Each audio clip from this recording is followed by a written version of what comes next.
तर गेल्या वेळेस आम्ही तर आलतो तेव्हा तिकीट नव्हतं, फ्रीमध्ये होतं मित्रांनो. आता यावेळेस तर तिकीट आहे.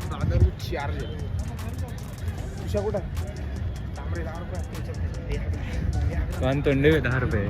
त्यावेळेस तर पैसे नाही आहेत. त्याला विचार लागलो पैसे आहेत का नाही तिकीटसाठी. पैसे दे रे. त्यावेळेस तर पैसे नाही आहेत, आम्हाला द्यावं लागतंय. तो 10 रुपये तिकीट आहे दादा. तर तिकीट वगैरे काढलं ना डायरेक्ट आलं, बघू शकतो तुम्ही. 102च्या शकतो मित्रांनो. शेतकरीचे तर मशीन वगैरे आहेत.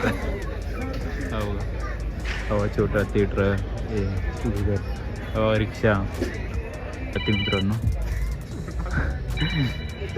ट्रॅक्टर तर चेक करले. तो कसलं मोठं मशीन आहे. हवा